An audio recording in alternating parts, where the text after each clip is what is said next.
Hola, buenos días, ¿cómo están? Espero que bien. Hoy día vamos a continuar con esta materia de multiprogramación. Debiésemos, sí, ayer estuve calculando, debiésemos terminar sin ningún problema la parte necesaria para la tarea, que es la parte de multiprogramación, o sea, la parte de memoria virtual, ¿ya? Porque la parte de multiprocesamiento es más o menos directo lo que tienen que hacer en la tarea y no necesitan materia en sí. O sea, materia nueva, pues lo que se dice ahí no es nada del otro mundo que no puedan entender sin haber visto la materia en particular. ¿Ya? Así que debemos andar bien. Espero que nos quede un rato de preguntas, ¿ya? Y si no, lo podemos dejar para el lunes las preguntas o las vamos haciendo entre medio, etcétera. ¿Ya? Antes de empezar, me gustaría saber si hay alguna duda, ya sea de la materia, de lo que vimos el martes, de la tarea o algo por el estilo. Ayer subimos el emulador, así que eso ya está disponible para que puedan jugar. Nada, todo claro, todo clarísimo. Ya, parece que sí. Ya, resumamos y continuemos entonces. Lo que vimos en la clase pasada era dentro de lo de multiprogramación, la parte de memoria virtual, que en el fondo ver cómo podíamos tener múltiples programas en memoria de manera simultánea, sin tener que sacrificar algo desde el punto de vista de la programación. Ya vimos que para tener multiprogramación necesitábamos mantener múltiples programas en memoria y mantener múltiples estados de la CPU. Y desde el punto de vista de múltiples programas en memoria, la solución que encontramos era crear algo llamado la memoria virtual. ¿Ok? Y esta memoria virtual lo que hacía era engañar a los procesos de alguna manera, diciéndoles, mira, tú tienes todo el espacio direccionable de memoria disponible. ¿Ya? Significa en un computador de 32 bits, que tienen disponible todos los programas de manera independiente 4 gigas de RAM o de memoria principal. Independiente si el computador tenga o no esos 4 gigas de memoria principal. De hecho, puede tener menos y no va a haber ningún problema. ¿Ya? Entonces, para engañar a los procesos de esa manera, se agrega una nueva pieza de hardware al computador que sea el computador básico u otro distinto, que es un intermediario llamado MMU, la Memory Management Unit. ¿Ya? Y esta MMU lo que hace es tomar, como bien dice acá en la slide, eh, tomar las direcciones de memoria virtuales, ¿ya? Que envía la CPU, que envía un programa, porque los programas ahora viven y piensan en direcciones virtuales. Toma esas direcciones la MMU, las recibe acá, las transforma de alguna manera a direcciones físicas, ¿ya? Que sí pueda entender la memoria principal que está acá, ¿ya? Y donde efectivamente estén los datos. Entonces, esto se ve de la siguiente manera para dos programas que puede ser el mismo programa o programas distintos, si ambos van a la dirección de memoria 100, ¿ya? Sus direcciones virtuales van a ser iguales, pero sus direcciones físicas no van a ser iguales, a menos que, por algún motivo, y esto se puede hacer, yo explícitamente diga que ambos programas, procesos en este caso, van a compartir memoria. ¿Ya? Uno puede decir, mira, este proceso y este otro proceso tienen memoria compartida, ¿ya? Y al tener eso, ambas direcciones virtuales van a ir a la misma dirección física. Uno puede especificar dónde se comparte memoria, etcétera. ¿Ya? No es directo, por defecto los procesos no comparten memoria, ¿ok? Pero uno puede hacerlo. Entonces, de manera dinámica, cuando está un proceso ejecutándose, envía su dirección virtual 100, ¿ya? La procesa la MMU de acuerdo a alguna función, algún criterio, en este caso 100 para el proceso 2 pasa a ser 200, y va a buscar la dirección física 200. ¿Ok? Nada fuera de lo común, nada raro, una solución razonablemente elegante, pero el problema que había con eso es que si traducíamos cada dirección posible virtual acá a la dirección física asociada, ¿ya? exista o no exista, ¿ya? Porque yo tengo que responder, oye, mira, sabéis que esta dirección virtual no ha sido mapeada en una dirección física. El problema de tener eso es que la tabla de traducción entre direcciones virtuales y dirección física va a tener el mismo tamaño que la memoria principal, porque tengo una traducción de cada dirección, de la dirección virtual a la física, por cada dirección. Entonces acá se introduce el concepto de paginación, ¿ya?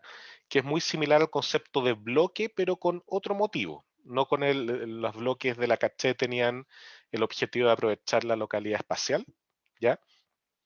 Acá lo que estamos haciendo es reducir el tamaño de,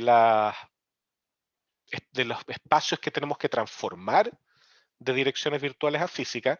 Lógicamente también nos aprovechamos un poco de la localidad espacial, ¿ya?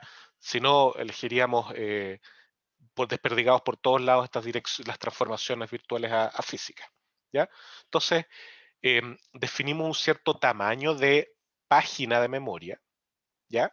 Que por lo general es de 1 kilobyte y yo les mencioné que si tengo 1 gigabyte de RAM, ¿ya?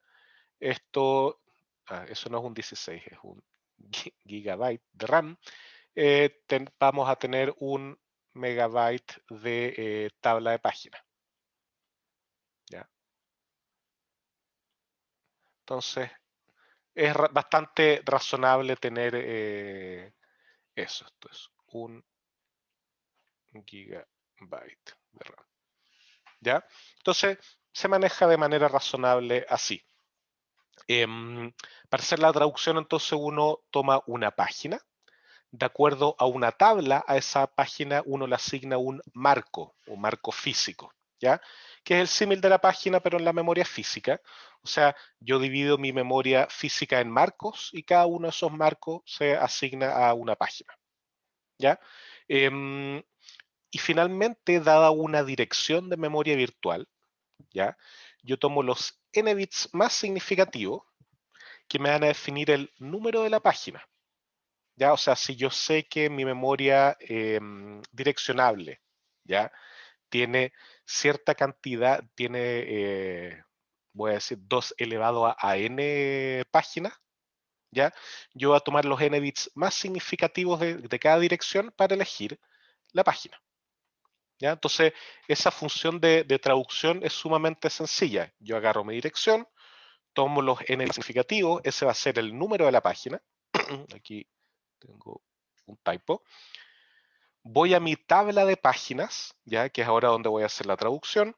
Veo dónde está ese, ya en esta posición, veo cuál es el marco asociado.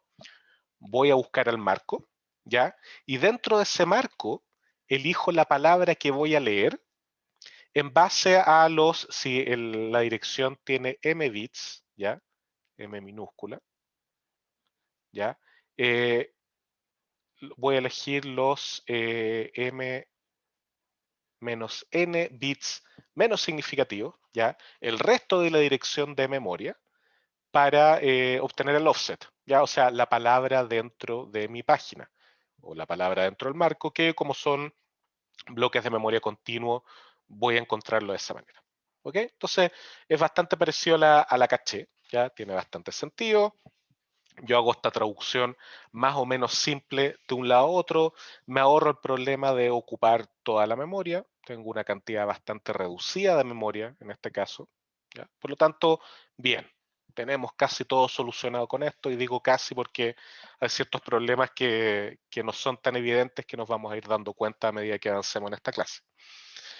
Entonces, ¿cómo podría verse en tiempo de ejecución la tabla de páginas de un proceso u otro proceso? Tomemos como ejemplo los mismos procesos 1 y 2 de hace un rato atrás. Tenemos la memoria física acá a la derecha, tenemos la memoria virtual de cada proceso, ¿ya? Y por el momento el proceso 1 tiene esta tabla de páginas que está acá, esto es proceso 1, y esta es la tabla de páginas del proceso 2. Ahí vemos como la página virtual 0, que es este bloque de acá, esta es la 0, 1, 2, 0, 1, 2, ¿ya? Está asociada al marco físico 2, esto es 0, 1, 2, 3, 4, 5, 6 y 7, ¿ya? vemos como la 0 está asociada a la 2, la 1 a la 3, la 2 a la 4. Podría haber sido otro orden, alguna de estas flechas podría haber ido para arriba, no hay ningún problema, ¿ya? No es necesario que la asignación de página a marco sea contigua, ¿ya? Eso no es necesario. De hecho, no va a pasar eso, ¿ya? Y desde el punto de vista del proceso 2, tengo también 0, 1, 2, pero esos están mapeados a 5, 6 y 7, ¿ya? Ahora, primera pregunta, ¿qué pasa con la página virtual desde la 3 hasta la 7 en el caso del proceso 1? ¿Qué es lo que pasa con esas páginas? ¿Alguien me podría decir?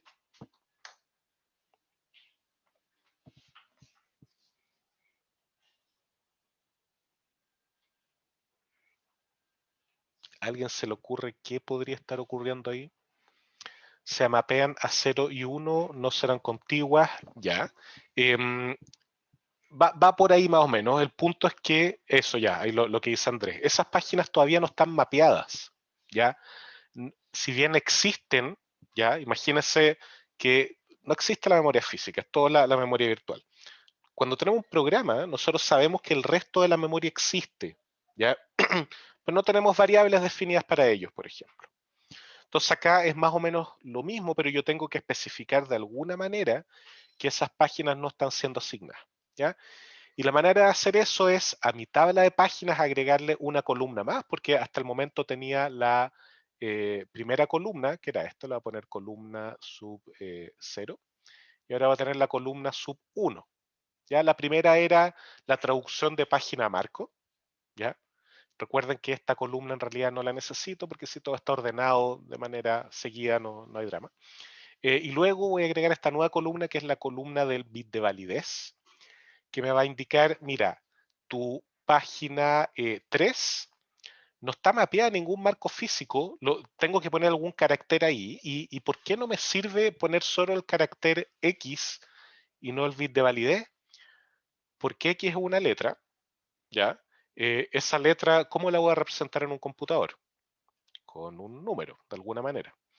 Por lo tanto, esto va a ser engañado, va a decir, la página virtual 3 está asignada a el marco físico cuyos números, o sea, el número de la X corresponde a tal posición, ¿ya? Entonces no me sirve, por eso tengo que explícitamente decirle, no, mira, ¿sabéis qué? Esto no está mapeado, esta página no es válida, no tengo idea de lo que hay ahí, ¿ya?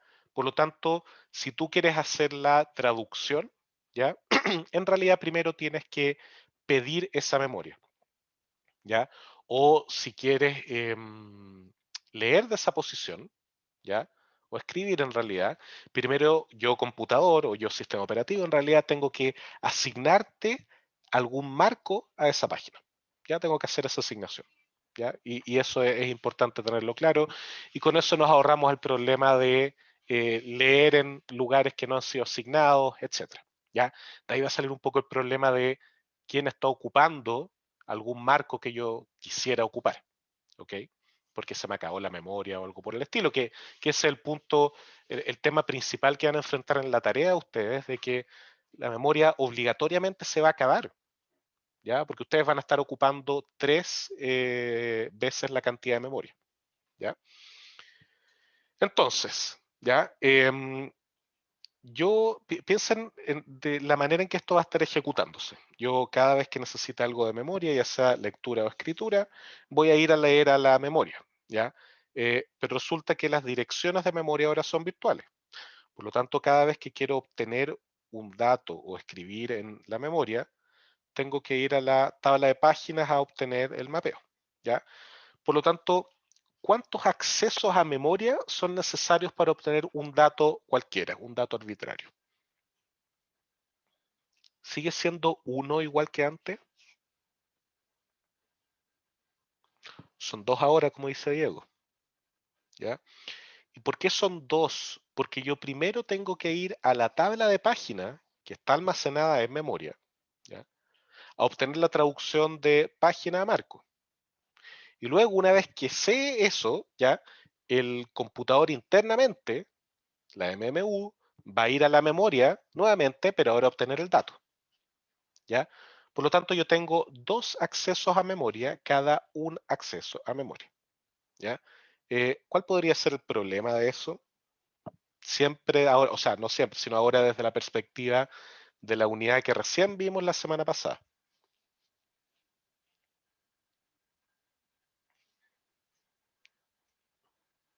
¿Ya? Que todo acceso toma el doble de tiempo. ¿Ya? Y eso, como dice Blanca, podría ser muy lento. ¿Ya?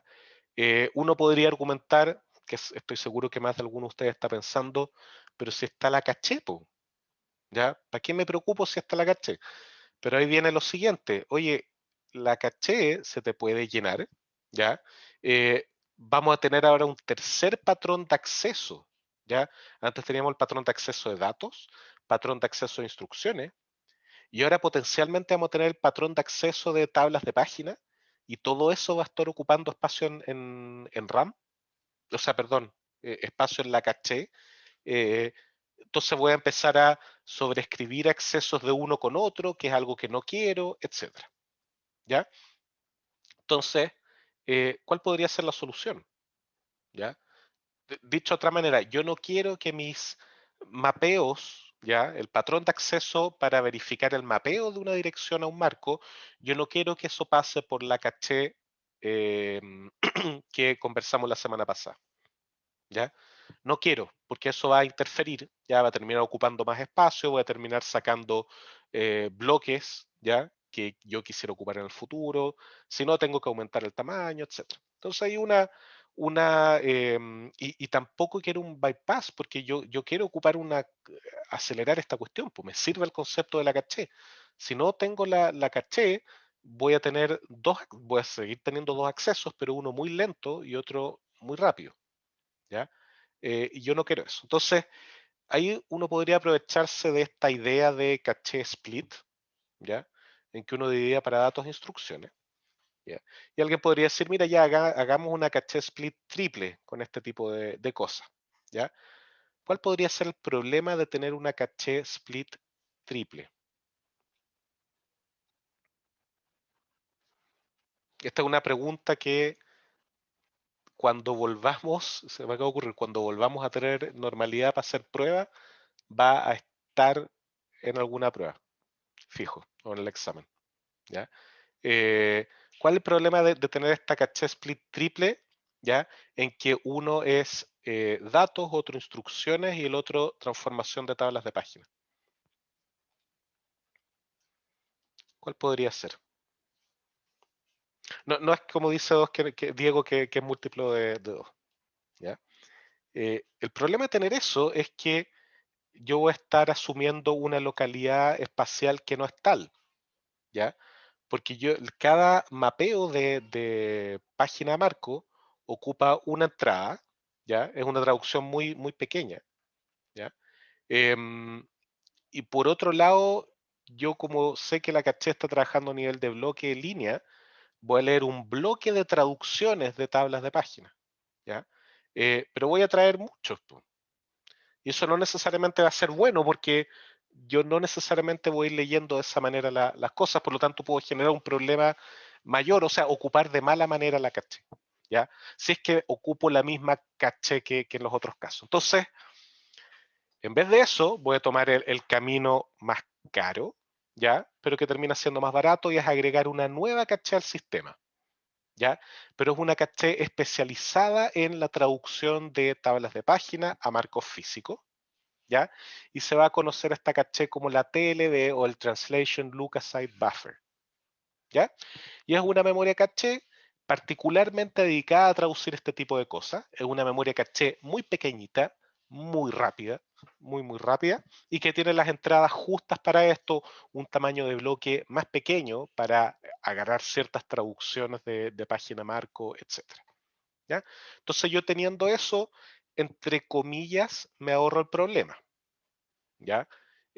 Porque de nuevo, siempre en una caché, porque esto finalmente es una caché, voy a tener en algún momento un miss, ¿ya? O sea, voy a ir a la TLB y la traducción no va a estar, por lo tanto hoy voy a tener que ir a memoria, ¿ya?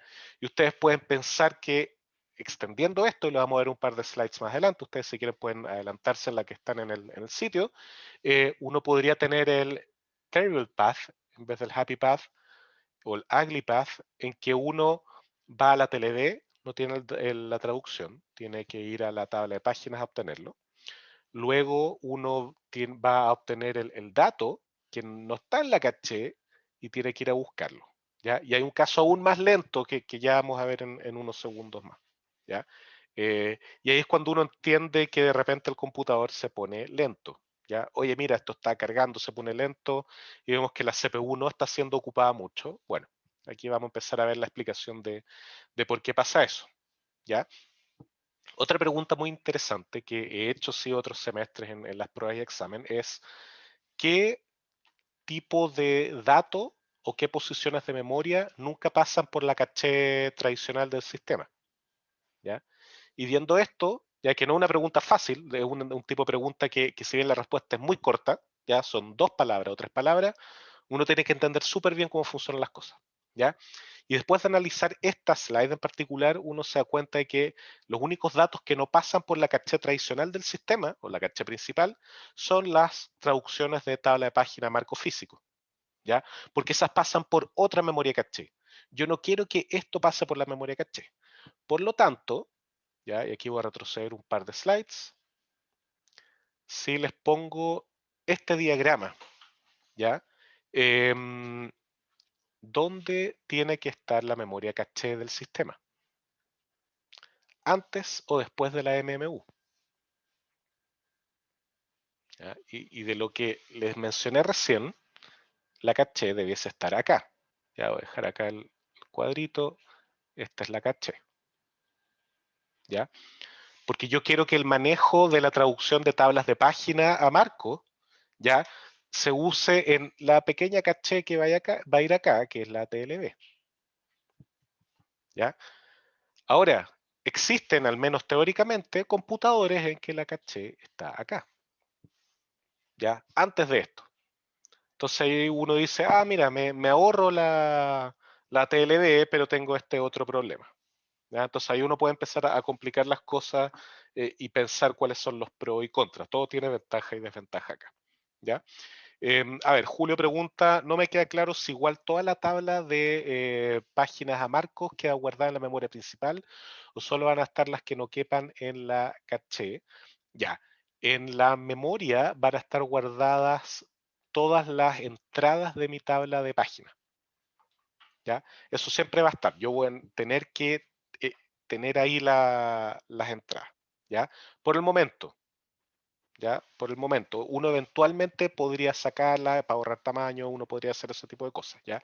Pero en general, en mi memoria física, yo siempre voy a tener para cada proceso la tabla de páginas completa, ¿ya?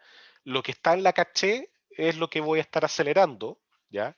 Y luego yo voy a tener el mismo problema de qué pasa si actualizo esa caché, tengo que actualizar la memoria, en qué momento lo hago, etcétera. Uno puede tener el mismo tipo de situación que en el caso de la caché tradicional. Pero en general yo voy a tener la tabla de páginas completa en memoria, ¿ya? Y algunas entradas relevantes en la TLB, ¿ok? Uno también puede empezar a pensar de la TLB es compartida entre todos los procesos. En un instante dado en una TLB hay entradas para todos los procesos o solo para el que estoy ejecutando, etcétera. Ya, eso está relacionado con la 2B de la tarea. ¿Ya? Y ahí Julio complementa, o sea, la cantidad de procesos influye harto en la cantidad de elementos guardados en memoria. Sí, por supuesto, por supuesto. O sea, si yo tengo 1000 procesos corriendo, ya voy a tener 1 giga potencialmente de datos en memoria, ¿ya? Pero ahí viene algo que no quiero spoilear tanto, pero uno tiene varias maneras de manejar esto, de mover los datos.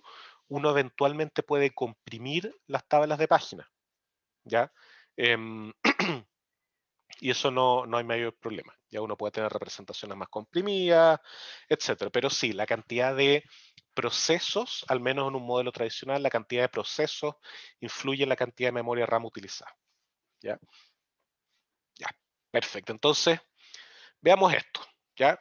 Yo tengo acá una situación en que tengo mi memoria física completamente ocupada. Fíjense, todos los marcos están siendo ocupados desde el 0 hasta el 7. ¿Ya? Y cada uno de los dos procesos está ocupando 3 páginas de memoria virtual, o sea, 4, perdón. ¿Ya? Y resulta que en un momento dado, alguno de los procesos, en este caso el proceso 1, dice, mira, yo quiero ocupar una nueva dirección, un nuevo dato que está metido por acá, sea el que sea. Por lo tanto, el sistema, en este caso el sistema operativo, necesita asignarme una nueva página, ¿ya? Y el sistema le dice al proceso, no se preocupe, o todavía no le dice no se preocupe, dice, ok, voy a tomar tu solicitud. Esto es lo que ocurre para los que están familiarizados con C, con malloc, o con calloc, o con realloc, toda la familia, o con new, ¿ya? Llega y dice, ok, voy a asignarte memoria, ¿ya? Y llega el sistema y ve su memoria física y dice, chuta, tenemos un problema porque no me queda más espacio, ¿ya? No puedo asignarle. Entonces ahí yo tengo dos opciones. Una, decirle al proceso, ¿sabéis qué? Lamentablemente no puedo ayudarte, excepción, no hay más espacio disponible para ti. ¿Ya? Que es posible que a alguno de ustedes se le haya generado alguna vez, programando en C, por ejemplo. Es algo típico cuando uno trabaja con matrices muy grandes, cosas por el estilo. A los que han trabajado con pandas en Python, algunas veces uno trata de hacer algo con matrices, alguna operación, o en realidad más que con pandas, con NumPy, y se les genera esto. Blanca dice, ¿es eso el Stack Overflow? En general no, el Stack Overflow es principalmente cuando yo estoy haciendo recursión, ¿ya? Porque ahí el stack se llena. Acá es un Memory Allocation Error, una excepción de manejo de memoria, ¿ya? Que terriblemente cuando uno está en C, el malloc le retorna 1, 0, ¿ya? No te asigne nada, fregaste, ¿ya? Que es bastante terrible. Entonces, bueno, pues, ¿qué es lo que hacemos acá? ¿Qué pasa? ¿Cómo se maneja esto? No vamos a poder decirle a los procesos fregaste siempre, pues, o sea, a uno le gustaría poder manejar esto de alguna manera, ¿ya? ¿Y qué es lo que ocurre ahí? El proceso que está manejando, el proceso del sistema operativo, que está manejando esta asignación de memoria, no la asignación nueva necesariamente, sino que el mapeo página marco, genera algo que se conoce como una falta de página, una page fault, ¿ya? Que eso es lo que les aparece en la tarea de ustedes. Se genera este tipo de excepción que es una falta de página, que es, mira, ¿sabes qué? No existe ya un mapeo entre página y marco y el sistema no fue capaz de generar uno. ¿Ya? La falta de página puede generarse o siempre se va a generar cuando no exista un mapeo entre página a marco, ¿ya? Pero generalmente eso se soluciona de manera trivial asignando un marco, ¿ya? No hay ningún problema. Pero en este caso tenemos una page fault, ¿ya? En que no hay asignación posible, ¿ya? Porque fíjense que del 0 al 3 en están asignados acá, ¿ya? El, el cuarto marco acá ya se fue asignado para acá arriba, entonces se fijan que ya no es continua esta asignación, ¿ya? Pero resulta que este quinto marco que está acá no hay con quién asociarlo, ¿ya? ¿Qué hacemos? Esa es la pregunta importante y para decidir u orientar la respuesta a esa pregunta, me gustaría que tuvieran en mente esto, ¿ya? ¿Se acuerdan qué es esto? Esto que vimos la semana pasada en la jerarquía de memoria, ¿ya? Mi jerarquía de memoria tenía el objetivo de tener distintos niveles de memoria para satisfacer distintos tipos de requerimientos. Una memoria caché muy cercana a la CPU, muy rápida, que pudiera dar acceso muy rápido a las cosas que más, perdón, que más se utilizan, em, pero lamentablemente a un costo bastante grande. Por lo tanto, yo tengo cantidades más o menos pequeñas, ¿ya? Luego yo tengo lo que generalmente es mi memoria principal, mi memoria RAM, ¿ya? Que es más lenta, notablemente más lenta, pero es notablemente más rápida, ¿ya? Y cuando se me acaba mi memoria RAM, ¿ya? Yo voy a mi disco magnético o mi SSD, lo que sea, mi siguiente nivel, mi tercer nivel de almacenamiento, ¿ya? Que es para todos los efectos regalado, ¿ya? Y además, y esto es muy importante y tiene relación con lo que hemos estado discutiendo, infinito, ¿ya? Para todos los efectos, el disco magnético es, o la memoria de ese nivel, sea un SSD, etcétera, en comparación con la memoria RAM, ¿ya? Y en comparación con la caché, es infinita, ¿ya? Es barata y tiene una cantidad asombrosamente grande que hace que todo quepa, que nos olvidemos de los problemas, ¿ya? Entonces, desde ese punto de vista, ¿ya? En que tenemos siempre una jerarquía de memoria de esta manera, ¿cómo podríamos solucionar este problema de acá? ¿Alguno de ustedes se le ocurre? Ya, Diego dice swapping, pero ¿qué es swapping? Ya te saltaste un par de conceptos antes, Diego, con respecto a esto. ¿Cómo podemos solucionar esto? ¿De dónde podemos sacar memoria? Ya, Rafaela, dale tú que estás con la mano arriba. Que el sistema operativo, cuando pasa este page fault, manda alguna página que, o sea, como alguna relación página marco, Ujú, la guarda en el disco para poder dar espacio al nuevo proceso, alguno que no se esté ocupando, o no sé, ahí tendría que haber algún proceso de selección, pero claro, algo así. exacto, exacto. O sea, lo que se va a hacer, sí, es el proceso llamado swapping que viene Diego, que dice Diego, ¿ya? Pero el tema es que va a generar, ¿ya? Un nuevo nivel en la jerarquía. ¿Ya? O sea, yo tenía primero mi TLD, luego tengo mi memoria física y luego tengo mi disco, que en este caso no va a ser el disco completo, va a ser algo que se conoce como el swap file, el archivo de intercambio, ¿ya? Que va a ser una porción del disco que está dedicada a almacenar marcos, ¿ya? Que por algún motivo yo decido sacarlos para hacer espacio en memoria física a otro requerimiento de memoria, ¿ya? Em, y esto es fantástico. Ahora, fíjense que esta jerarquía de memoria es paralela a la otra, ¿ya? Físicamente es la misma, pero lógicamente es algo nada que ver, ¿ya? Eh, en la otra yo guardaba programas, tenía un sentido de acercar en velocidad los datos, acá tiene un sentido de poder guardar en algún lado los datos. ¿Ya? Es un poco distinto, ¿ya? Sigue bajo el mismo concepto de velocidades y tamaños decrecientes y crecientes, dependiendo en qué sentido lo veamos. ¿Ok? Entonces, yo lo que hago es, se me genera ese page fault, yo de acuerdo a algún criterio voy a elegir algún marco y lo voy a sacar. Y ese criterio acá asumimos, ya puede ser cualquier cosa, que es FIFO, ¿ya? Y por eso 7, 8, 1, 2, 3, 4, 5, 6. ¿Ya? Por lo tanto, elegimos el marco que tiene entrada 1, ya en eso. ¿Ok? Uno podría ocupar otro, ya de hecho el RU, el FU, random, etcétera. ¿Ok? Entonces uno dice, mira, voy a elegir ese y lo voy a sacar, ¿ya? Todo el contenido, todos los datos que hay en memoria ahí, los voy a sacar. Voy a hacer algo que se llama un swap out y lo voy a mandar al disco. ¿Ya? Los datos están ahora en el disco. Los datos que estaban en el marco físico 01, en el marco físico 2, ¿ya? Ahora fueron copiados a este disco, ¿ya? ¿Y qué es lo que hago por detrás a mi página 4? Le asigno el marco físico 2. Le digo, haga usted lo que quiera ahora con este marco, sobrescriba, lea lo que había antes, etcétera, ¿ya?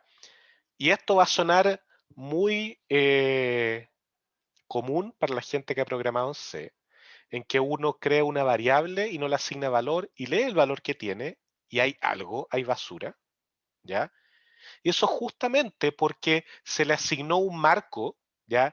que puede haber tenido o no datos antes y uno está leyendo ese marco, ¿ya? Sea uno no le hace el favor de inicializar las cosas, ¿ya? Entonces, ¿por qué viene con algo? Porque mira, te asignaron un marco que quizás fue ocupado antes, quizás no, lo que sea, ¿ya?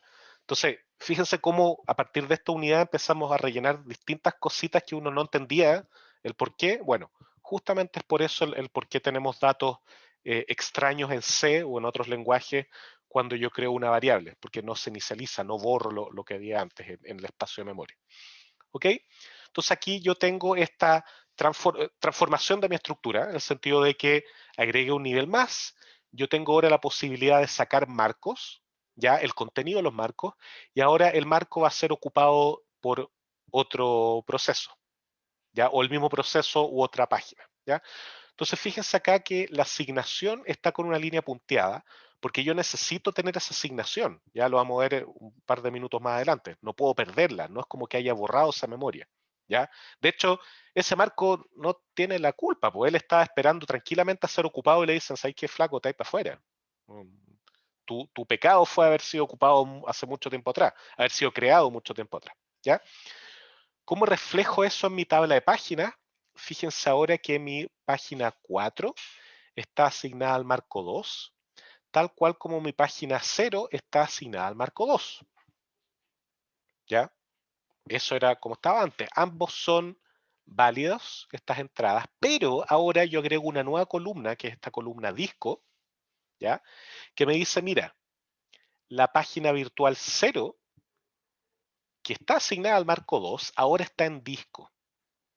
¿Ya? Por lo tanto, en realidad esta asignación al marco físico 2 no la pesqué, ¿ya? Tú primero tienes que fijarte si algo está en el disco, ¿ya? Pero en cambio esta, la de la página 4, ahora no está en disco. Por lo tanto, tú puedes leerla directamente desde la memoria física, ¿ya? Y ahí todos felices. No tengo problema, tengo una nueva asignación de memoria.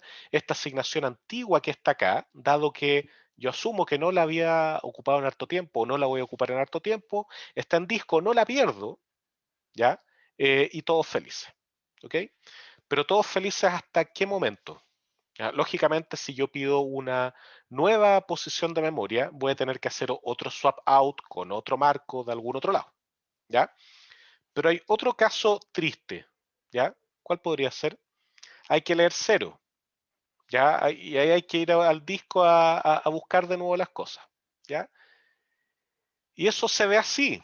Yo voy a ir a leer este, ¿ya? Y se me va a generar una nueva page fault, ¿ya? Que me va a decir, chuta, esto está en disco, lo que tú quieres, ¿ya? Y eso genera una nueva page fault, una nueva falta de página, ¿ya? ¿Qué es lo que va a hacer el sistema? Bueno, nuevamente va a ser un swap out, en este caso con el que venía con uno, lo va a mandar de nuevo al swap file, en otra posición del swap file. El swap file es una estructura de datos que está en disco, que uno puede indexar rápidamente los marcos que están guardados ahí, está comprimido, todo lo que uno quiera, ¿ya? Pero nuevamente yo voy a hacer un swap out, voy a actualizar mi mapeo, ¿ya? Dado este page fault, ¿ya? Yo voy a mandar este al disco, está ya. Este tipo lo voy a asignar acá, ¿ya? Por lo tanto, ahora lo que antes era de 0 a 2, ahora va a ser de 0 a 3, ¿ya? Fíjense acá, lo que antes era 0 a 2, ahora va de 0 a 3 y mi disco pasó a ser 0, ¿ya? Pero resulta que la página 1, que estaba asignada a 3, bueno, da lo mismo ahora que esté asignado no a 3, ¿ya? De hecho, eso da lo mismo porque dice disco 1, ¿ya? Entonces voy a estar allá. Benjamín pregunta, ¿no necesito guardar dónde está en disco? No, porque de eso se encarga el swap file, ¿ya? O sea, sí, tú efectivamente necesitas guardarlo en algún lado, pero la estructura swap file se encarga, ¿ya? Tú a ella le entregas este valor, ¿ya? O este valor junto con el número del proceso, ¿ya? Y ella te va a entregar el marco que tú tenías almacenado. O sea, esa información está guardada, pero tú no tienes que guardarla en la tabla de páginas, sino que está guardado en el mismo lugar en la estructura que está manejando esto en disco. así que no hay mayor problema. ¿Ok? Ya, dudas de esta parte. Esto es lo medular para el ejercicio 2 de la tarea. ¿Ya? O sea, esta es la materia del ejercicio 2 de la tarea que tienen que tener claro para responderla. ¿Hay alguna duda o alguna duda más? Nada al parecer. ¿Todos claros? Ya, perfecto, perfecto. Continuemos con el UglyPath, ¿ya? Pregunta, Sí, dime por favor. ¿cuánto se demora en hacer los cambios de swipe up? Más o menos. Lento, ya. Súper buena pregunta. Qué bueno que lo preguntaron. Esto es lo más lento que existe. Casi lo más lento, ¿ya? Porque en el fondo tú vas a tener que ir a escribir a disco, potencialmente leer a disco. Son muchísimos órdenes de magnitud más lento que un acceso a memoria, ¿ya? De hecho, acá se genera un problema súper grande, ¿ya? Que se llama el trashing, en que uno está todo el rato yendo a disco a generar más espacio porque se me acabó, etcétera, porque por ejemplo uno se va peloteando entre las páginas 0 y 1 todo el rato, ¿ya? O tengo muy poco espacio disponible porque hay otros procesos ocupando espacio, etcétera. Y yo lo único que termino haciendo es liberando espacio, mandando un marco al disco y agarrando otro marco y trayéndolo, ¿ya? Y eso es lo que hace que el sistema se ponga lento y es cuando más lento está el sistema, ¿ya? ¿Cómo reconocerlo? Uno viendo el administrador de tareas o HTOP, etcétera, lo que uno quiera ver para utilizar, perdón, para ver el uso del sistema, ¿ya? Y encontrándose en que el disco está, perdón, la CPU estaba siendo ocupada muy poco, ¿ya? El disco está siendo ocupado mucho y el uso de la RAM es altísimo, ¿ya? Y ahí el sistema se vuelve inmanejable, ¿ya? Es una situación en que es bastante poco probable recuperarse, porque los accesos a discos son lentísimos, ¿ya? Recordemos en la diapo de la jerarquía de memoria, que está por ahí, que el tiempo de acceso al disco ya ahora el SSD es más barato, más rápido, pero igual es varios órdenes de magnitud más grande, ¿ya? O sea, es de aquí para acá, son 5 órdenes de magnitud más grandes, ¿ya? Entonces ahí es cuando uno siente que el computador está lento, cuando está leyendo de disco, intercambiando cosas de disco y tiene que esperar a eso, ¿ya? Porque tú estás pidiendo un dato. Entonces, lo que uno quiere evitar son los accesos a disco, ¿ya? Por lo tanto, si yo tengo muchísimos procesos abiertos, ¿ya? Y las tablas de página no me caben en el espacio dedicado a tablas de página del sistema operativo, de su memoria interna, yo voy a tener que mandar algunas tablas de página al disco, ¿ya? Entonces yo podría tener un caso peor aún en que tengo, seguramente a ustedes les ha pasado, que hay que despertar un proceso, ¿ya? Ustedes hacen clic abajo en la barra de abajo, en el sistema operativo que estén, o en la barra del lado, si es Linux, em, y el proceso se demora en partir, ¿ya? No abrirlo por primera vez, sino como reabrirlo que uno ya lo tenía abierto. Eso es justamente porque quizás fue ocupado hace mucho tiempo y hay que despertarlo trayendo todo el contenido del disco duro, ¿ya? Y en un computador esto es cada vez menos común, ¿ya? Hubo un bug en Linux hace unos cuantos, una década por lo menos, década y media quizás, en que el scheduler, ya que es el que se encarga de manejar esto, mandaba muy rápidamente los procesos al disco. Por lo tanto, de repente pasaba menos de un minuto en que yo no ocupaba un proceso y ya estaba todo en disco y tenía que recuperarlo, ya, y se volvía muy lento. Donde generalmente ocurre esto, típico, en los sistemas operativos móviles, ya. Ahora ya no tanto, pero la cantidad de memoria RAM es súper limitada o era limitada, ¿ya? Entonces ahí el scheduler y el manejador de esto tiene que ser sumamente agresivo. Entonces, a más de alguno le tiene que haber pasado que apretan el botoncito para ver los programas abiertos, quieren reabrir uno que tenían abierto y se demora un mundo en partir, ¿ya? Eso justamente porque estaba en el disco del celular, ¿ya? En la flash del celular, digamos. Y es lento recuperar y tengo que cargar todas las cosas, etcétera. ¿Ya? Entonces, aquí nuevamente estamos cerrando otro vacío de conocimiento que quizás no sabían que tenían, sobre el por qué de repente el cargar programas o reabrir programas que yo ya había abierto se vuelve tediosamente lento. ¿Ok? Ya. Bueno, voy a seguir viendo esta diapo porque está relacionado. Esto es cómo vemos el sistema si tenemos memoria virtual y caché, ¿ya? Y todo va a partir por un acceso a una dirección virtual, ¿ya?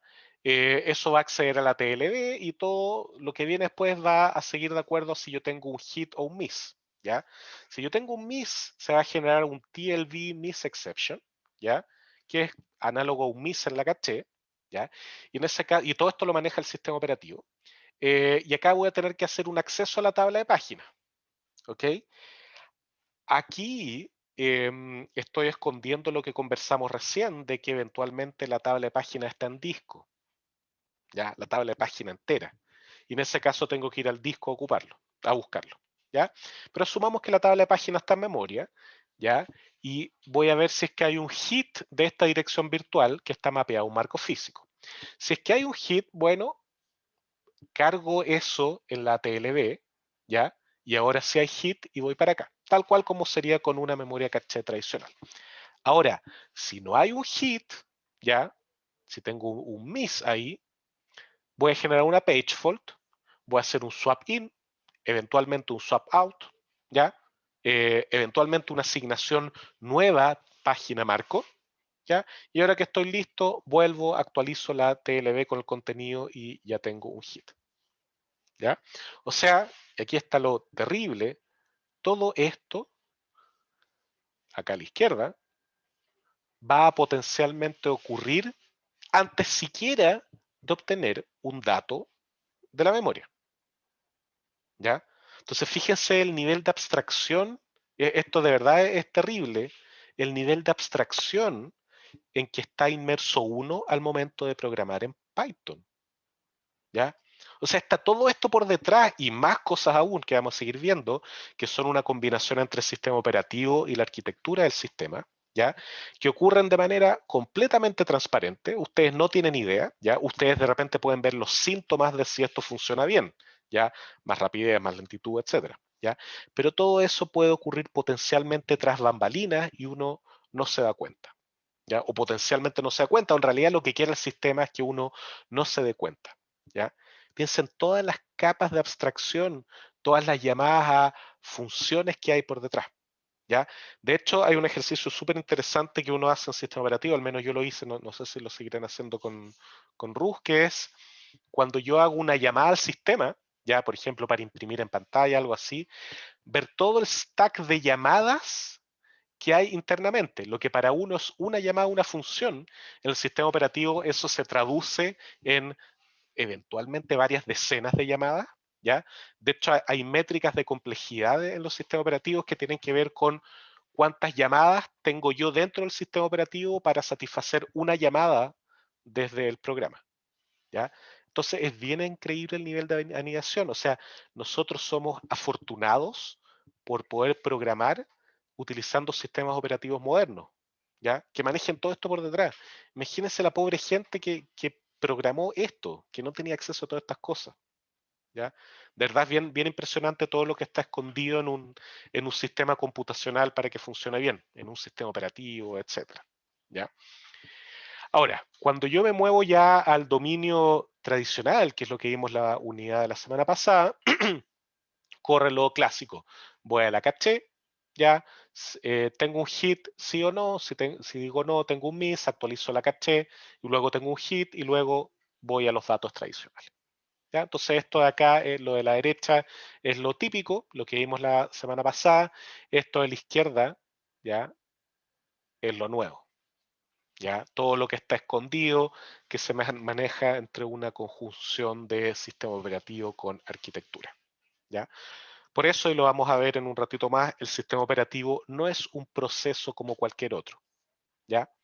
O sea, es un proceso más que está corriendo en el computador, pero tiene que tener prioridades o permisos especiales que no tiene que tener un proceso cualquiera, ¿ya? Ya, dudas de todo esto que hemos visto. Es harto, ¿ya? Y es harto que que digerir, harto que entender, pero sirve bastante para cubrir vacíos de conocimiento, no porque no hayan estudiado, sino porque es materia que no se había visto en ningún curso, ¿ya?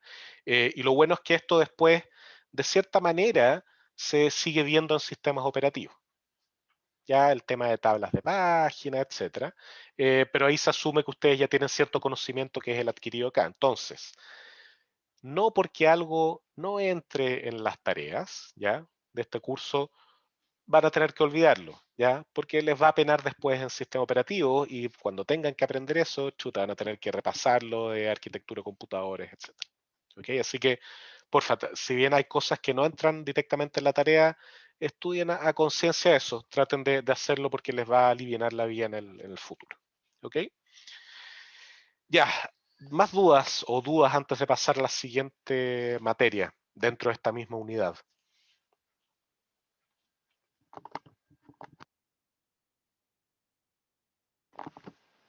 No hay nada. Ya, pasemos entonces. Segunda patita de la multiprogramación, ¿ya? Estado de procesamiento. ¿Ok? Y ahí hemos visto, hemos discutido que para manejar distintos estados o múltiples estados de una CPU, nosotros vamos a necesitar respaldar o almacenar o considerar de alguna manera el program counter o como sea que se llame el registro donde yo estoy, veo en qué instrucción estoy ejecutando el proceso, el stack pointer, los registros de uso general y los flags. ¿Ya? Yo necesito manejar eso de alguna manera. Pero antes de eso, quiero aclarar un par de cosas que de cierta manera ya las aclaré la clase pasada, que es la diferencia entre programa y proceso, ¿ya? Al código ejecutable almacenado, ¿ya? En disco, donde sea, sin ejecutar, ya se le denomina programa, ¿ya? O sea, acá estoy agregando un nuevo nivel de especificación, código ejecutable. Una foto, un video, un archivo de audio, ¿ya? Un asset en 3D de algo, ¿ya? Bases de datos, etcétera. Esos no son programas, son archivos almacenados, ¿ya? Ahora, si ese archivo que está almacenado es código ejecutable, que no está siendo ejecutado, ya un punto .exe, ya un punto .com o cualquier archivo ejecutable, ya a ese archivo o a eso se le va a denominar programa, ya. Entonces ahí ya tenemos una distinción que no habíamos visto en la clase pasada. Cuando el código es ejecutable o cuando el archivo contiene código ejecutable y no está siendo ejecutado, eso se le llama programa, ¿ya? Y los programas tienen assets, los programas tienen recursos, etcétera, que son el resto de los archivos que ayudan a ese programa a ejecutarse, ¿ya? Por ejemplo, un archivo de texto o de configuración asociado al código al código ejecutable no es un programa, sino que es otro archivo de recursos. Pero, por ejemplo, las librerías, los .dll, ¿ya? Que están o guardados en alguna carpeta en Windows, en System 32 creo, o en la misma carpeta donde yo tengo el ejecutable, ¿ya? Eso si bien son recursos que ocupa el archivo ejecutable, también son programas, también es código ejecutable que ya fue compilado y que eventualmente voy a ocupar, ¿ya? Entonces, las librerías que son código ya ejecutable que está almacenado en algún lado, ¿ya? Y esto es algo que seguramente, no sé si andan en el sistema operativo, se veían compiladores antes, las librerías estáticas o dinámicas, ¿ya? Que ya han sido creadas, uno las agarra y las pega cara y palo en memoria RAM porque es código ejecutable, que yo voy a tener eventualmente un program counter apuntando a ella, ¿ya? La diferencia con un programa es que no es código independiente que es el primero en ejecutarse, sino que los programas o procesos las llaman a ellas, pero también es programas o procesos si se está ejecutando o no. ¿Ok? Ya, entonces, cuando un programa está siendo ejecutado, ya, o sea, yo le hice doble clic, apreté Enter después de poner el nombre, etcétera, ese programa se llama proceso, ¿ya? Independiente o no si es que esté ocupando CPU, ¿ya? O sea, cuando yo hago doble clic en un archivo, ¿ya? No necesariamente se va a empezar a ejecutar al tiro. Más de ustedes ha vivido de repente que un programa no se ejecuta al tiro, ¿ya? Ya vamos a empezar a ver por qué puede ser. Más aún, yo estoy ejecutando un programa, un proceso, paso a otro proceso, y ese otro proceso ya no se está ejecutando, ¿ya? No es que pase a ser programa, sigue siendo proceso, solo que está en un estado en que no se está ejecutando, ¿ya? ¿Ya? Sigue teniendo sus estructuras, etcétera. No pasa a ser programa, ¿ya? Sí se está en esta cola de ejecución, por decirlo de alguna manera. ¿Okay? Entonces, aquí hay hartos conceptos que uno tiene que empezar a tener bien claro porque son bastante sutiles, ¿ya? Diferencia proceso, programa, etcétera. ¿Ok? Entonces, y acá la conclusión de esto, un proceso comprende, además del código, ya el código ejecutable, los datos en memoria, ¿ya? Y el estado de procesamiento. ¿Ok? Por lo tanto, si yo quiero respaldar un proceso, no solo tengo que almacenar su estado de procesamiento, sino también el código y los datos en memoria. ¿Ya?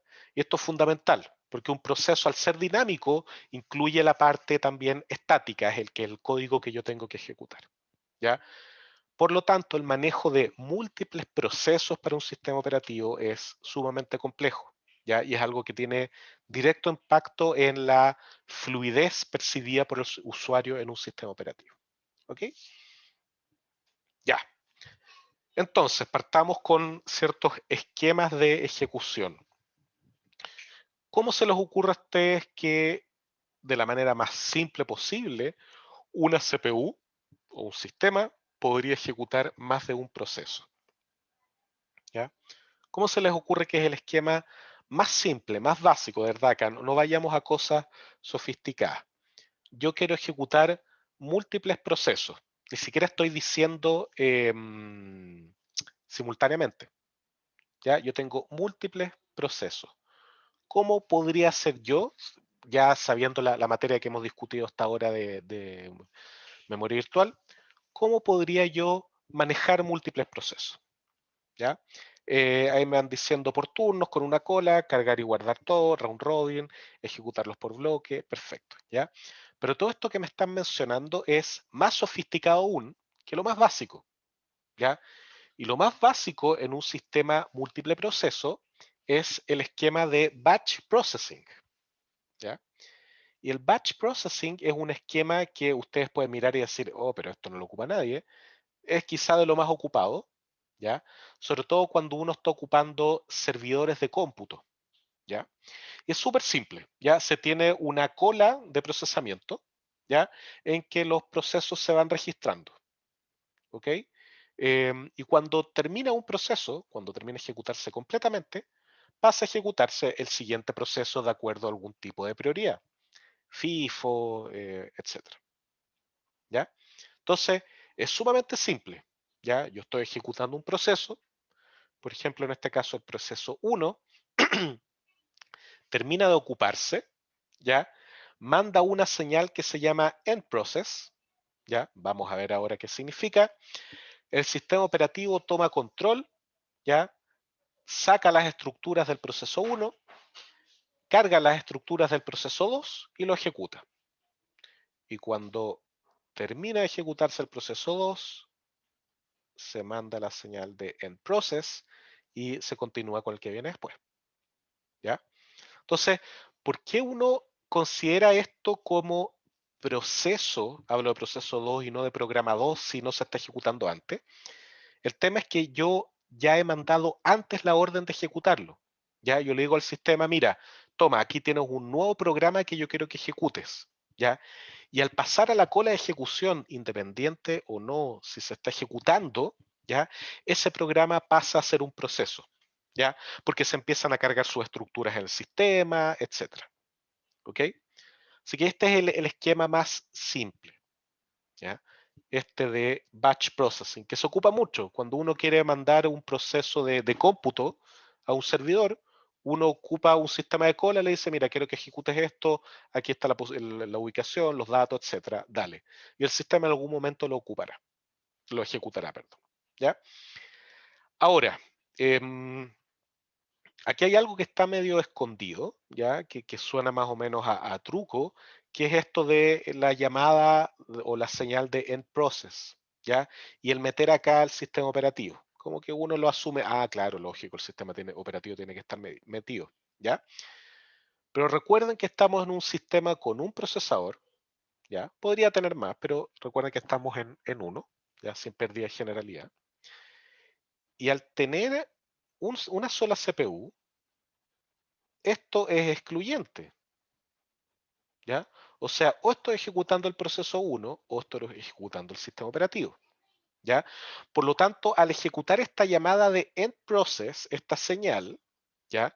Lo que está haciendo el proceso 1 es ceder al sistema operativo el control, ¿ya? Le estoy diciendo, en este caso, sistema operativo, me quiero ir, terminé, sácame, ¿ya? Un proceso, y aquí analícenlo de nuevo, un proceso no se puede sacar a sí mismo de la memoria, ¿ya? Porque si un proceso se saca a sí mismo de la memoria, ¿qué instrucción ejecuta para sacar la última instrucción que todavía está en memoria? ¿Ya? Es como el dilema que teníamos con el return en Standard Call. ¿Ya? El return termina la ejecución de una subrutina, pero yo todavía necesitaba vaciar el contenido del stack. Acá tenemos algo parecido. ¿Ya? ¿Cómo se soluciona acá? Se soluciona entregándole el control, cediéndole el control al sistema operativo. ¿Ya? Y esa sesión de control, ¿ya? Se hace mediante un llamado a funciones especiales que son las llamadas a supervisor o llamadas a sistema. Ya esto también es un syscall. Ya esta es una Y, es al revés, no importa. Esa es una syscall. ¿Ya? ¿Ya? Una llamada al sistema. Yo le digo al sistema, te cedo el control, ¿ya?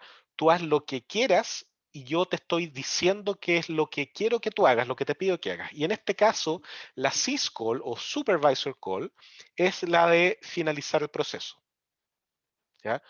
Por lo tanto, el sistema operativo va a llegar y va a sacar a este proceso de ahí y va a cargar otro, ¿ok? Entonces, fíjense que si bien es algo que suena como súper obvio, por detrás tiene hartas cosas escondidas, ¿ya? Entonces acá vamos al siguiente punto. ¿Qué diferencia el sistema operativo de otros procesos? ¿Ya? Piensa que el sistema operativo es un proceso que es casi el primero en ejecutarse al prender un computador. ¿Ya? ¿Cuál es el primer proceso que se ejecuta al prender un computador? ¿Quién tiene una idea de eso? La BIOS, sí, perfecto, como dice Rafaela, o UEFI, si es más moderno, pero esencialmente las funciones de la BIOS. Súper. ¿Cuál es el segundo proceso que se ejecuta? Que la BIOS le cede el control a ese. ¿La BIOS levanta el sistema operativo? No, la BIOS no levanta el sistema operativo. ¿Ya? ¿Alguno de ustedes tiene sistemas multisistema operativo? Ya, ¿les da eso una idea de qué es lo que puede cargarse después de la BIOS? El bootloader. ¿Ya? Exactamente. Lo que carga la BIOS es el bootloader, ¿ya? Que es un proceso que lo que hace es agarrar el sistema operativo de turno, ¿ya? O dar una pantalla de elección, o agarrar el sistema operativo y cargar su código fundamental en memoria para ser ejecutado. Y luego el bootloader deja de ejecutarse y recién ahí el sistema operativo empieza a ocuparse. ¿Ya? Entonces fíjense todas las etapas que tienen que ocurrir antes y fíjense que es algo que si bien no habíamos discutido, sí podrían haber respondido. Pues de hecho yo les pregunté qué es lo primero y ustedes al tiro, Rafaela dijo la BIOS. ¿Ya? Y después al tiro empezamos a llegar a, mira, cómo cargar el sistema operativo. ¿Ya? Entonces fíjense que ustedes solitos, teniendo esta estructura mental de cómo es un computador, empiezan a poder responder estas preguntas de manera más o menos natural. ¿Ya? Entonces, resulta que, ok, el sistema operativo es el tercer proceso, o al menos el tercer proceso que se ejecuta al partir de un computador, pero es un proceso importante. ¿Ya? Es sumamente importante, ¿ya? Porque tiene que ejecutar ciertas tareas especiales que ningún otro proceso debiese poder realizar, ¿ya? Yo no quiero que el sistema, que un código mío, ¿ya? vaya a modificar la tabla de páginas. Pues no quiero, menos quiero que el código de otro tipo lo vaya a hacer, pues no quiero que me hackeen, ¿ya? No quiero que se ejecute código que yo no quiera que se ejecute, ¿ya? ¿Qué ocurre? ¿Ok? Entonces, el sistema operativo tiene que ejecutar esas cosas, ¿ya? Y uno de los más importantes es manejar y coordinar múltiples procesos, ¿ya? Lo que implica, como mínimo, por lo básico, múltiples tablas de páginas, ¿ya?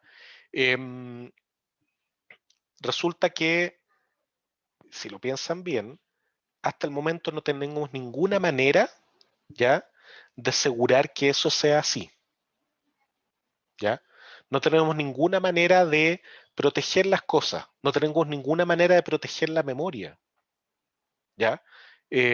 Porque alguien en algún momento tiene que haber asignado la tabla de páginas, ¿ya? Entonces, ¿cómo lo hacemos? Bueno, para eso necesitamos ayuda del hardware, ¿ya? No nos queda otra, necesitamos ayuda del hardware para esto, ¿ok? Para diferenciar, po. O sea, si yo quiero ejecutar, imagínense, yo quiero ejecutar como código una funcionalidad importante, restringida, ¿ya? ¿Cómo voy a dirimir a nivel de computador si ese proceso puede ejecutarla o no? ¿Ya?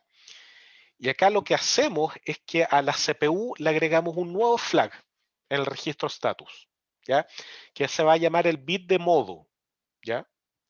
Y va a tener dos posibilidades, obvio, un bit, pero va a ser modo supervisor o modo usuario, ¿ya?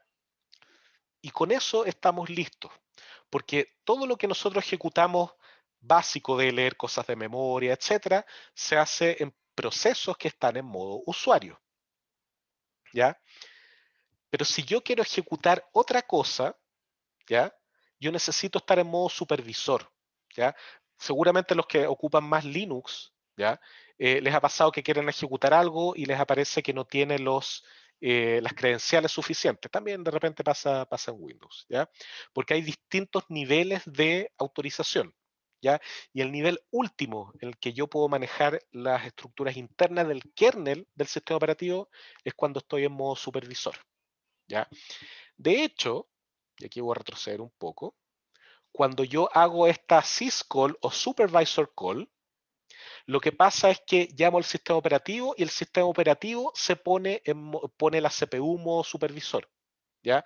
Porque el sistema operativo, como él es el que se carga antes que los otros procesos, o sea, es el que viene después del bootloader, pero el bootloader le cede el control y dice ya, lo que queráis, el sistema operativo pone una traba que dice solo yo, el proceso tanto, puedo cambiar el bit de usuario o el bit de modo de la CPU, ¿ya? Y cualquier otro que quiera hacerlo, tiene que hacerlo con esta función, pero esa función solo la puedo ejecutar yo, ¿ya? Por lo tanto, si yo como proceso no tengo los permisos del sistema operativo, no puedo cambiar el bit de modo. Por lo tanto, la única manera que tengo de acceder a recursos del sistema importantes es a través del sistema operativo. Entonces, de esa manera el sistema operativo pone una muralla y él puede hacer las cosas que el resto de los procesos no, ¿ya? Y es una manera súper elegante de restringir los accesos, ¿ya?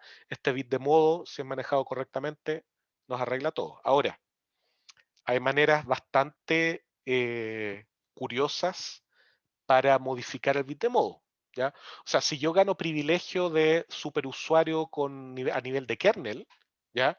Estoy fregado, puedo cambiarlo, pero hacer eso es bastante difícil, ¿ya?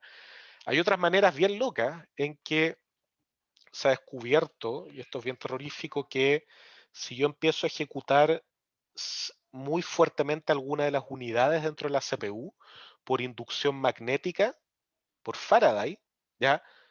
Yo puedo cambiar los bits que están en la cercanía de esas unidades, ¿ya? En particular puedo cambiar el bit de modo. Y esto es algo que se descubrió hace un tiempo y que no es al azar, ¿ya? O sea, la creencia es que Intel, AMD, etcétera, hicieron eso a propósito, de tal manera que potencialmente los servicios de inteligencia pudieran acceder al bit de modo, conociendo la arquitectura del sistema, ¿ya? Entonces, este es un tipo de hackeo, pero loquísimo. O sea, yo ejecuto ciertas cosas que no tienen nada de hack, ¿ya? Y al hacer eso por inducción magnética, estoy modificando el bit de modo de la CPU. ¿Ya? Es sumamente terrorífico, uno no tiene cómo saber si alguna entidad de inteligencia extranjera lo ha hackeado a uno. ¿Ya? Seguramente no, nadie de nosotros es importante, así que seguramente no ha pasado, pero está la potencialidad de hacer eso. ¿Ok? Entonces, saliendo de eso, volviendo a esto, además del bit de modo, ¿ya? Que necesito ayuda del hardware, la CPU va a agregar otro registro que se llama el PTBR, que es el Page Table Based Register, ¿ya? Que es un registro que se encarga de indicar el inicio de la tabla de páginas en uso por el proceso actual, ¿ya? Dado que mi tabla de páginas es una estructura contigua, ¿ya? Yo solo necesito saber dónde empieza la tabla de páginas del proceso que se está ejecutando actualmente. Por lo tanto, cuando yo cambio de un proceso a otro, ¿ya? El sistema operativo le dice a la CPU, oye, CPU, cambia tu PTBR de esta dirección a esta nueva dirección. ¿Ok? Y así simplemente puedo manejar múltiples procesos. ¿Ya? Y finalmente, y con esto va a cerrar la clase, otros privilegios que incluye tiene el sistema operativo, el modo supervisor, acceso a los dispositivos de input-output. Esto lo habíamos discutido antes. Por ejemplo, el driver, yo solo quiero que se ejecute por parte del sistema operativo. ¿Ya? Porque yo no quiero manejar el dispositivo porque me lo puedo echar, por ejemplo, puedo ocuparlo mal, etcétera. ¿Ya? Entonces, en espacio de kernel, espacio de sistema operativo, en modo supervisor, yo tengo acceso a los dispositivos. Por lo tanto, cada vez que yo quiero imprimir en pantalla, yo tengo que hacer una syscall. ¿Ya? Si ustedes se meten al código de Python u otros sistemas y ven y hacen la decompilada eventualmente y ven qué es lo que hay detrás del print, en algún momento hay una syscall al sistema operativo. Y ese eventualmente también se hace a la BIOS, ¿ya? Pero eso es otra cosa. ¿Ya? Es súper increíble todo lo que está pasando por detrás. ¿Ya? También está el acceso a zonas protegidas de memoria, en particular la tabla de vectores de interrupción, ¿ya? Las tablas de página, etcétera, ¿ya? Y ahí Diego pone, por eso printear toma tiempo, exactamente, ¿ya? No solo por eso también, porque tú estás haciendo un intercambio con un dispositivo de input-output que es imprimir en pantalla, eso demora, habría que ver si es síncrono o no eso, ¿ya? Porque si es asíncrono, yo lo que me demoro es el pedir la autorización al sistema, etcétera, que eso sí ayuda a que sea más lento, ¿ya? El tema de que si es asíncrono, quizá en qué momento me salen las cosas printeadas, ¿ya? Pero si es síncrono, efectivamente yo voy a perder tiempo por la pasada por el sistema, ya que quita tiempo de todas maneras y por la impresión efectiva en pantalla. ¿Ok? Ya, dudas de esto. Vamos a dejarla hasta acá la clase. Nos quedan 10 slides que son bastante directas, que no tienen que ver con la materia de la tarea, así que no es necesario. Ya están subidas al sitio desde el lunes, creo, así que pueden revisarlas ahí. Pero desde el punto de vista materia las vamos a cubrir el martes que viene, ¿ya? Y después vamos a empezar la ya clásica semana de preguntas en que tanto la clase del martes como la del jueves la voy a dedicar a contestar preguntas de materia o de las tareas, ¿ya? Y lógicamente el lunes van a tener ayudantías, eso no hay duda. Ya, dudas antes de terminar. Gonzalo dice, si un programa usa más de una tabla entera de páginas, apunto a una siguiente tabla que no va a caer en la memoria principal, es que un programa no puede ocupar más de una tabla de páginas, ya un proceso, ¿ya? Porque ese es el máximo de memoria direccionable, ¿ya?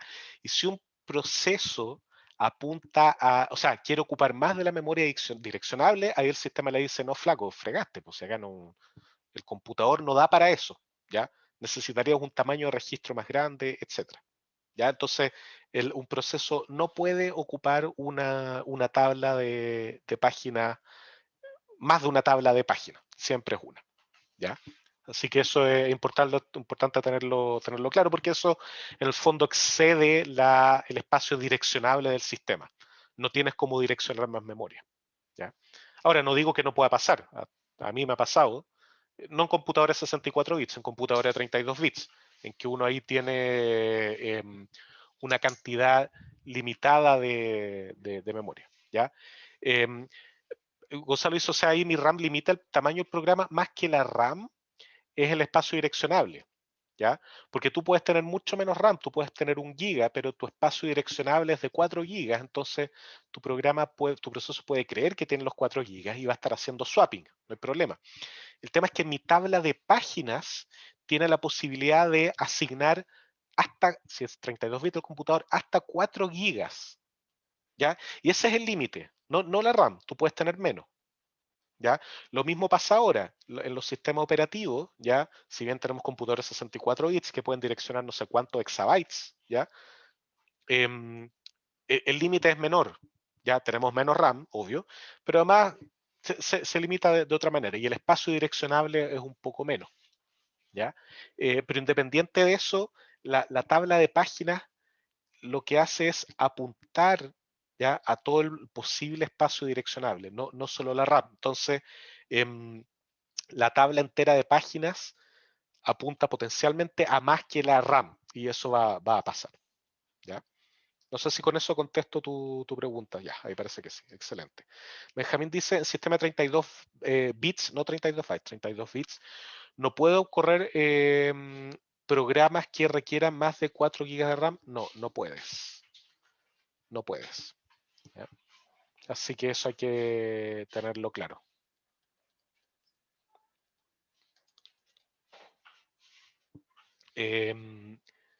¿Y por qué me haría eso? Pregunta Gonzalo. ¿Qué cosa? ¿El no poder direccionar más de 4 GB de RAM?